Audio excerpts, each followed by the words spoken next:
everyone, so I have 3-ingredient flatbread. It's so easy. The best thing ever, it's the easiest ingredients. You probably already have them in your fridge. And if you're running out of breads or you want to make your own, here we go. So all you need is self-raising flour and yogurt. And you're probably like, yogurt, what the heck? But it makes it really light and really fluffy and really almost, I don't want to say the word creamy because creamy is not for a bread, but it's very nice to eat in your mouth, if that's an explanation for you. So we've got 2 cups of self-raising flour. So I'm going to use just this flour here. I'm going to use half a cup measurement. So we've got 4 of these. 2 whole cups. Now, when I say 3 ingredients, I mean 3 main ingredients, and then we have additions if you want them. Oh my God, was that 3 or 4? Oh no.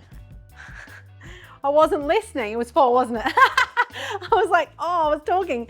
Thank you, Lee. Someone was paying attention. Okay, so there we go. Now, the next ingredient is about a tablespoon of olive oil. So we're just gonna throw that in. About that. And then 1.5 cups of yogurt. And this is full-fat Greek yogurt is what we'd like. The full-fat one tastes the best. It's kind of the one that you want. So you're gonna use a light or a high protein. It doesn't cook as good. All right. So using a fork because I'm running out of spoons in this house.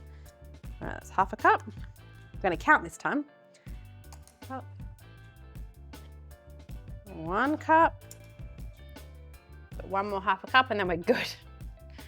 All right, that's it there. All done. I measured it and I remembered even though I was talking.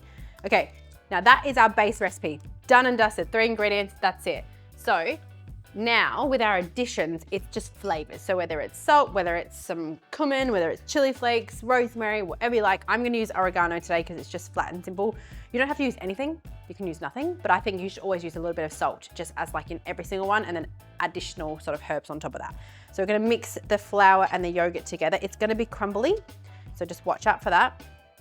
You kind of just have to sit there and work the mixture quite a bit. Well, then once we're done, we're gonna pop it onto the bench.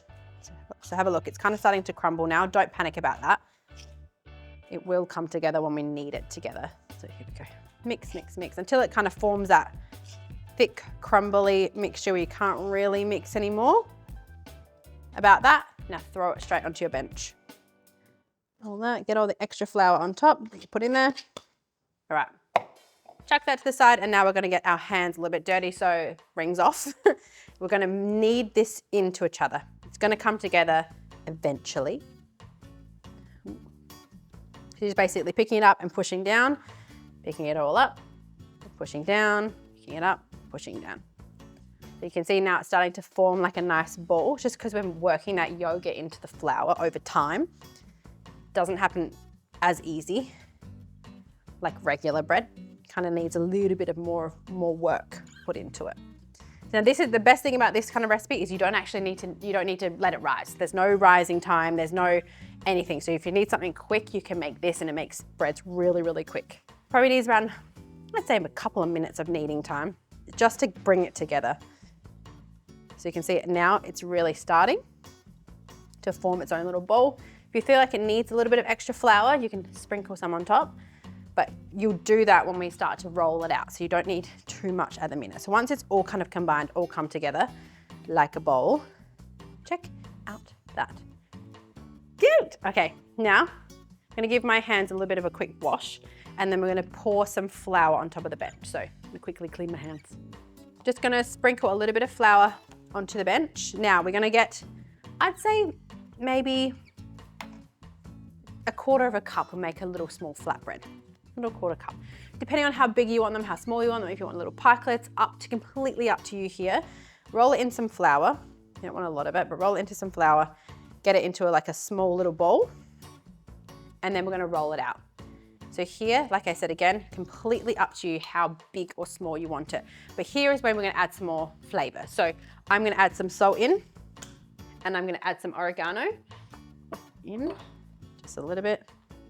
And then I'm gonna work that in to one of these wraps. You can do this with the whole thing unless you wanna change different flavors. So you can use different ones for each flavor, or you can just put everything in that and knead it through so you don't have to do it each time. Here we go into a little bowl. So that's got salt and oregano completely flavored into it. and then we're just gonna roll them out into a thin sort of pita bread. Now these they're quite rustic, they don't need to be perfect, they don't need to be cut out. They can just be, you just kind of want them to get them as thin as you sort of can, like a pita bread thickness. Otherwise they might be a little bit too thick. So here we go, ready? That's kind of the thinness that you want. And that there is perfect. So we're just gonna cook that on the pan for about a minute on each side until it's nice, lightly and golden. But I'm just gonna roll a few out and then I'm gonna cook them all in the pan and we'll show you how to do that. Right, we're ready to cook. So just a little bit of spray oil into a pan. We're then gonna just do one at a time, pop it on straight onto the heat, and then we are gonna wait maybe like a minute to minute 30 on each side or until it gets golden brown. Flip, and then repeat and cook them all. All right, nice golden brown on either side. That's all we're looking for. So we take it off and then we're gonna repeat with the rest.